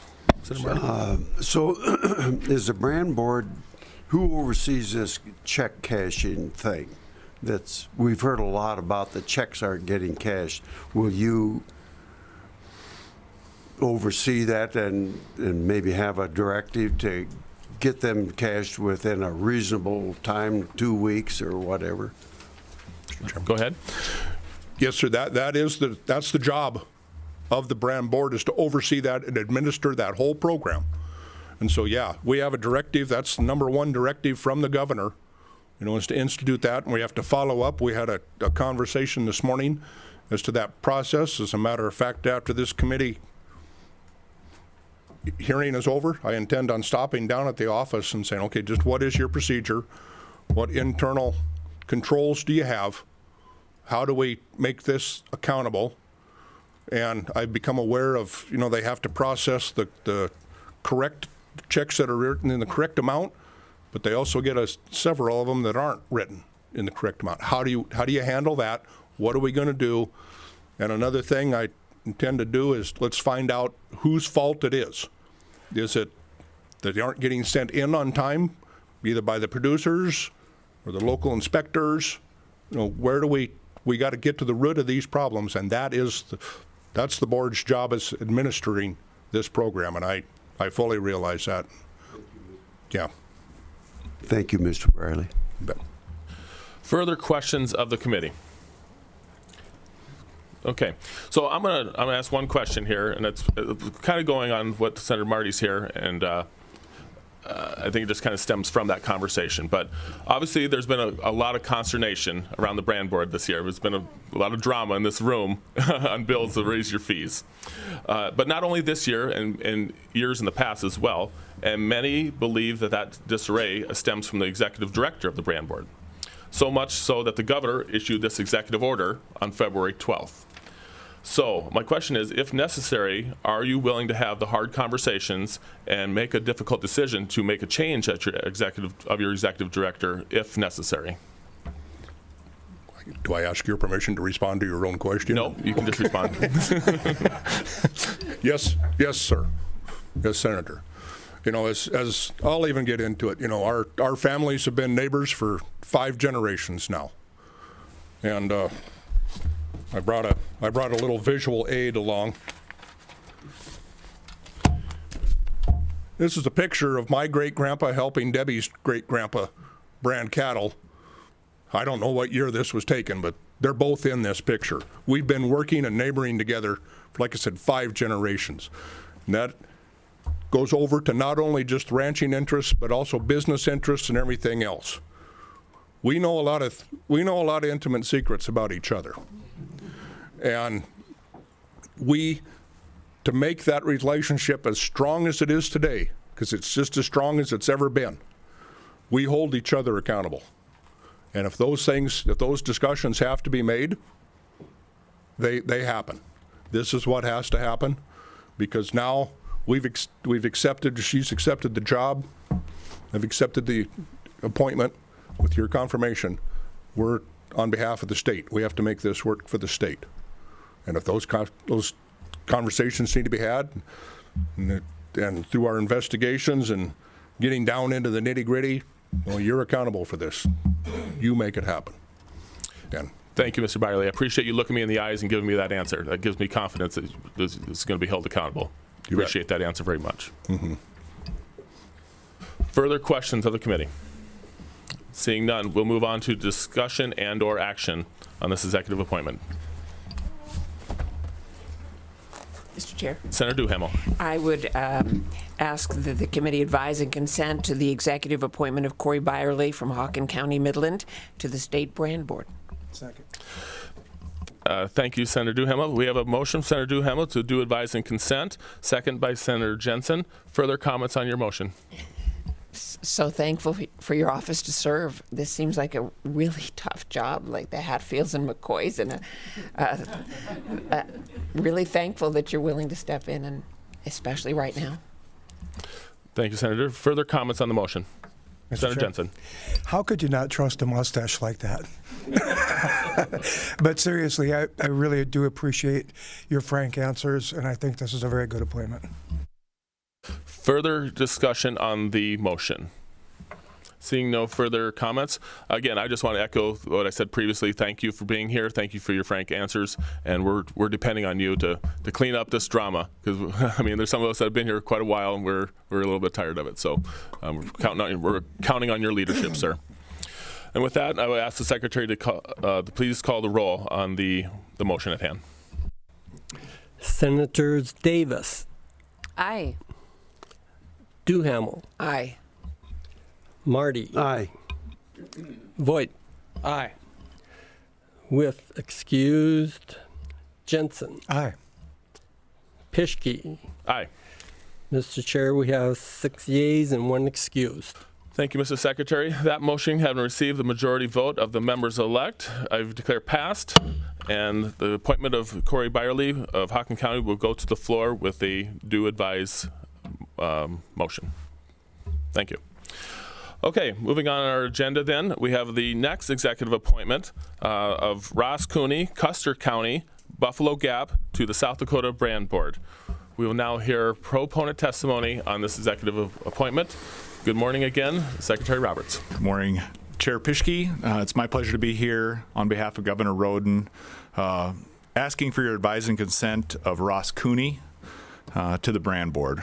Ross is a 5th-generation rancher as well. Grew up on his family's ranch out in Cooney Flats, which is close to the edge of the Badlands, or in the Badlands in southwest South Dakota. Before going to the University of Wyoming for range management, he's been ranching full-time since returning in 2005. He previously engaged with the Brand Board on a couple different issues. And talking to him this morning, I think he prevailed in that discussion, so I think he's going to be a good Brand Board member since he's willing to go meet with people and do this. He came highly recommended from a couple different ag groups out west. So with that, I encourage in my discussions with him, he's just a nice guy, seems to be a problem solver, and is ready to dig in on the tough issues. Hopefully he's going in wide-eyed and ready to learn more, because it's not going to be simple for him to start with, but certainly seems like he's got a lot of energy and ready to dig in and solve the tough problems. So with that, I encourage you to advise and consent to Ross Cooney. Thank you, Mr. Secretary. Further proponent testimony on this executive appointment. Thank you, Mr. Chair. Doris Lowing, South Dakota Stock Growers. Ross Cooney was a member of our board. I had the pleasure of being the executive director during that time frame.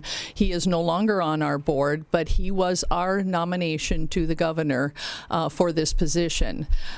Reasons being, we feel that his relationships with the tribes will be encouraging to be able to maybe get some unification within our tribes' federal side of things and our state side of things, which we know sometimes that is a little different when you're trying to work with those people down there. So we have been working very closely with him, our brand chair, Raydell Spearley, and our president, Tom Costello, who's here today. We have been sharing the information that we have received throughout our ad hoc meetings, getting him up to date. And I think, too, he will be very good once we can get all of this encumbered to his head, and I think he's going to serve our brand board very well. So we encourage his appointment. Thank you. Thank you. Further proponent testimony of this executive appointment of Ross Cooney.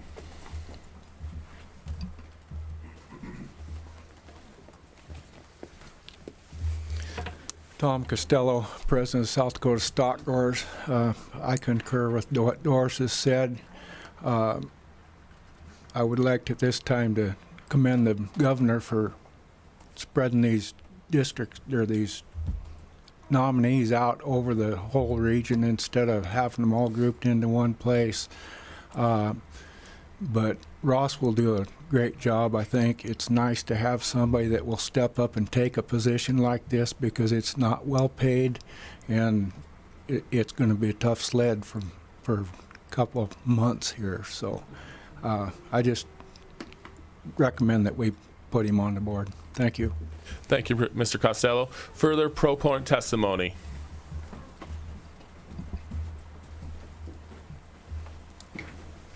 Good morning, Mr. Chair, members of the committee. Taya Runyon, registered lobbyist for South Dakota Cattlemen's Association. And I'd just echo my previous comments that we're grateful to the governor for making a thoughtful selection, choosing the right people for the right time for the brand board. Not having known Mr. Cooney myself, I reached out to many of our members across the western district of our association, and the feedback was overwhelmingly positive that Mr. Cooney is well respected in his community and is absolutely an asset to the brand board. And so for those reasons, we would urge your advice and consent. Thank you, Mrs. Runyon. Further proponent testimony on this executive appointment of Ross Cooney. Mr. Cooney, would you like to come forward? Tell us a little bit about yourself.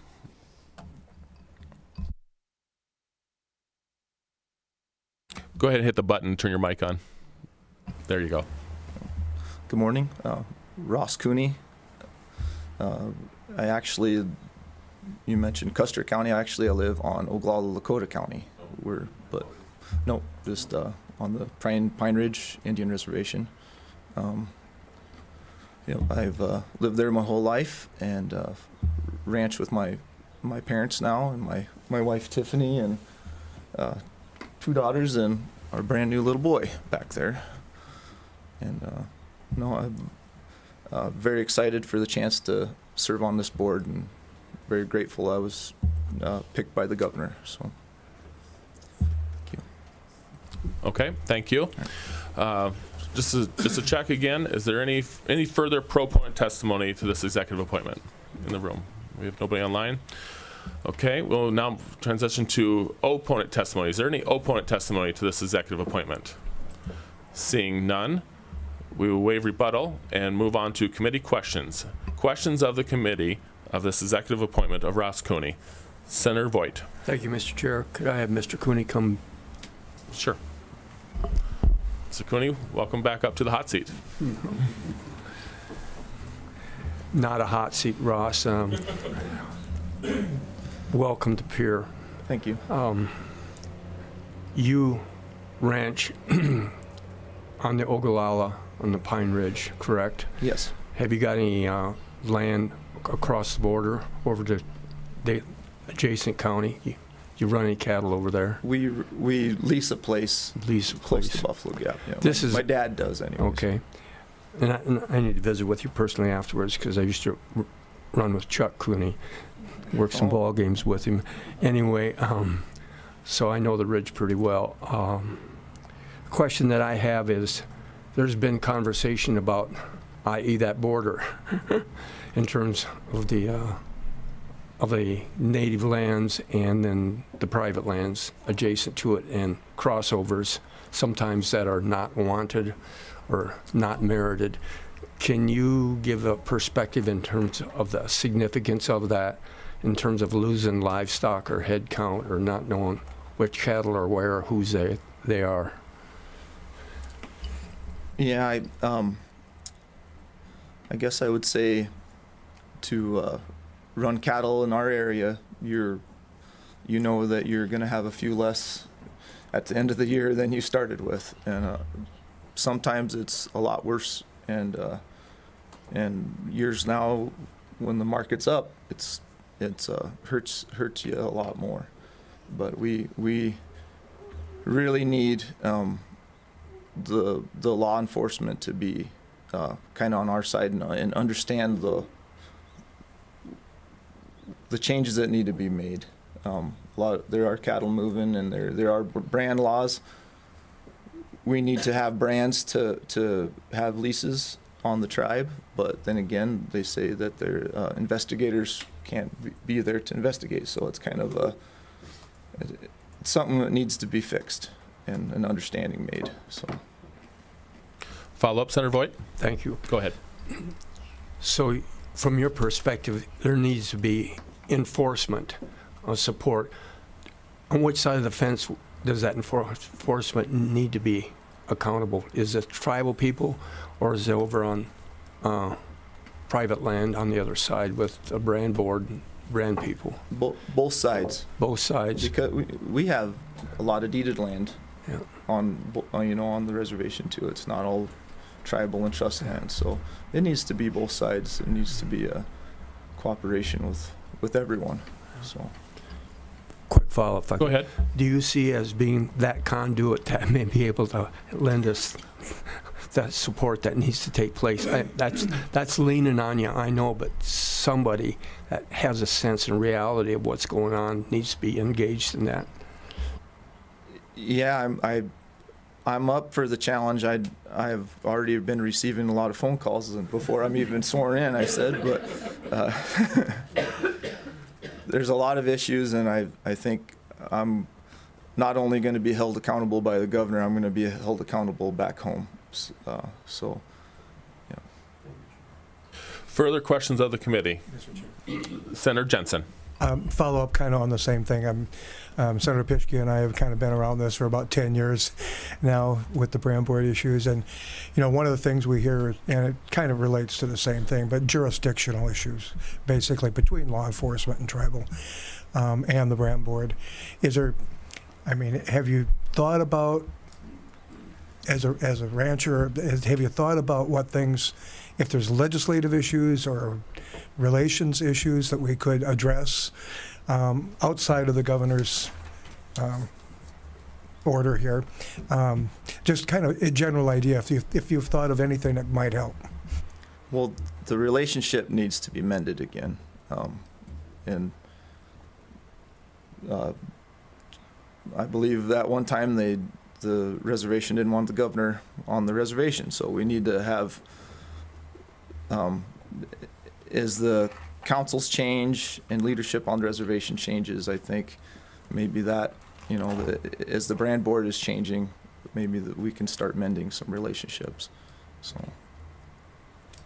Further questions of the committee? Senator Marty? Thank you, Mr. Chair.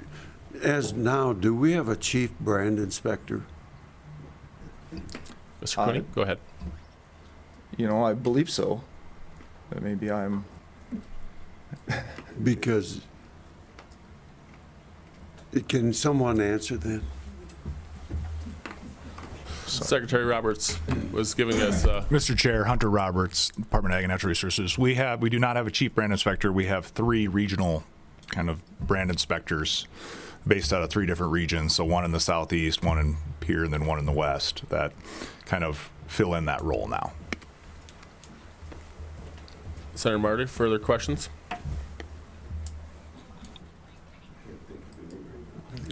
Okay. Well, I want to ask the same question I asked earlier. You probably heard it, but if you want me to restate it, I will.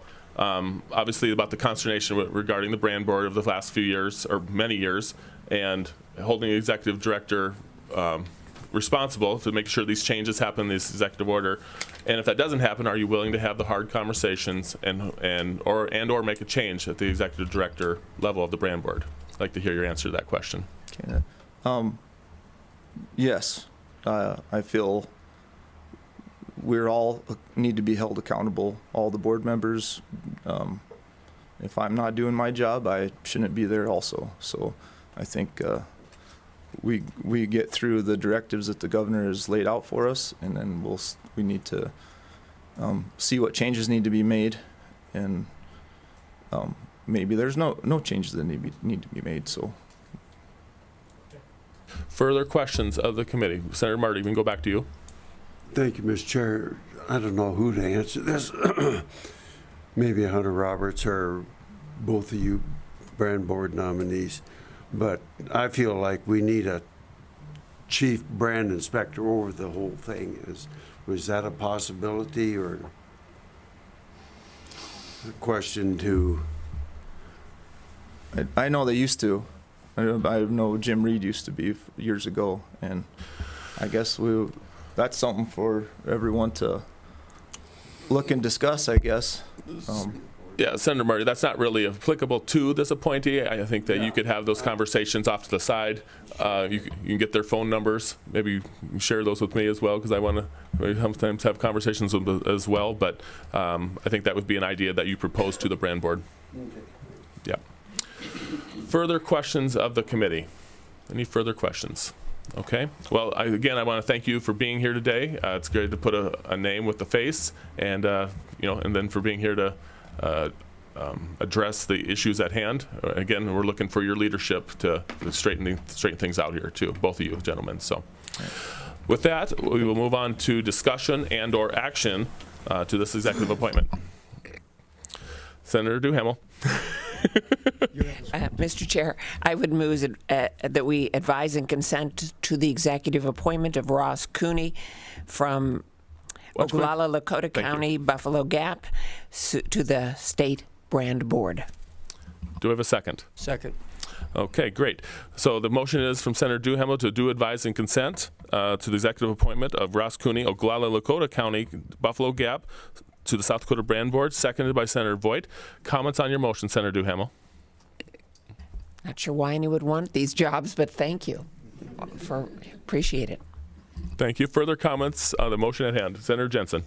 Yeah, I'm impressed. In past years, we've had some objection to some of the appointments, and I'm impressed that no opposition. Thank you guys for doing what you do.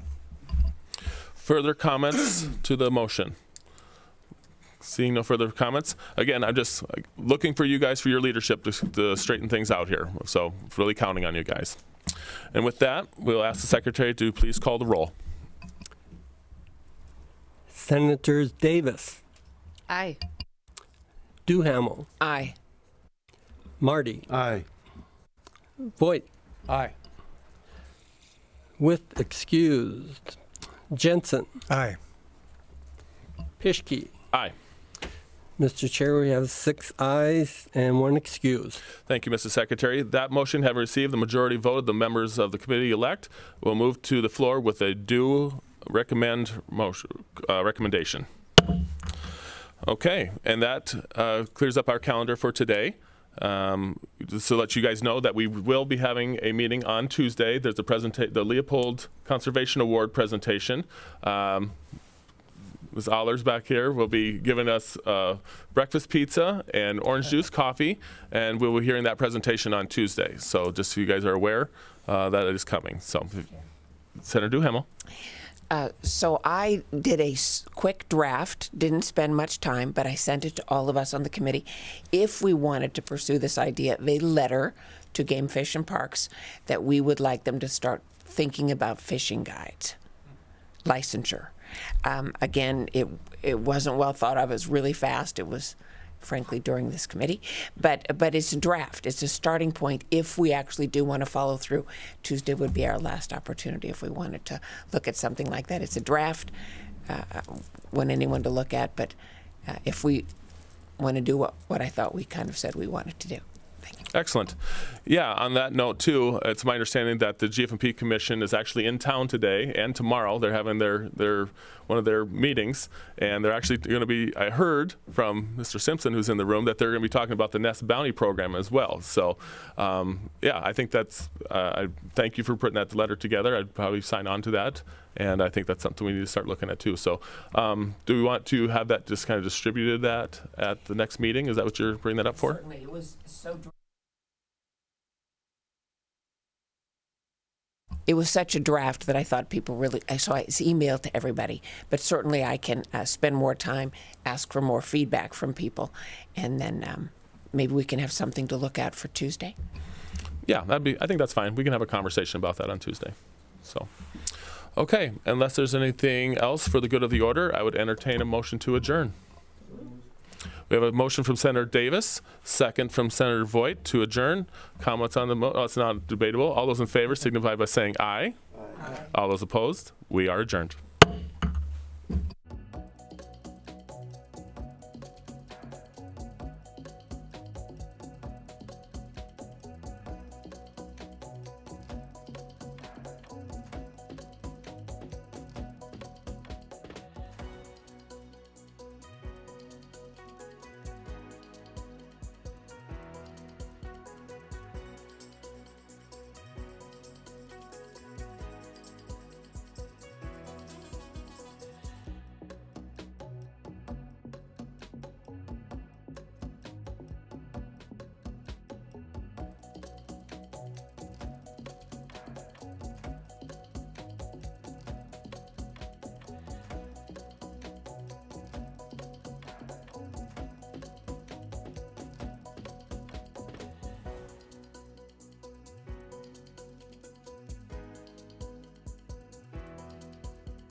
SDPB shares the voices and experiences of South Dakotans, preserving our stories, our culture, and our sense of place. SDPB, good, useful, and full of wonder.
As South Dakota's public media network, SDPB serves everyone with transparency, integrity, and commitment to open access.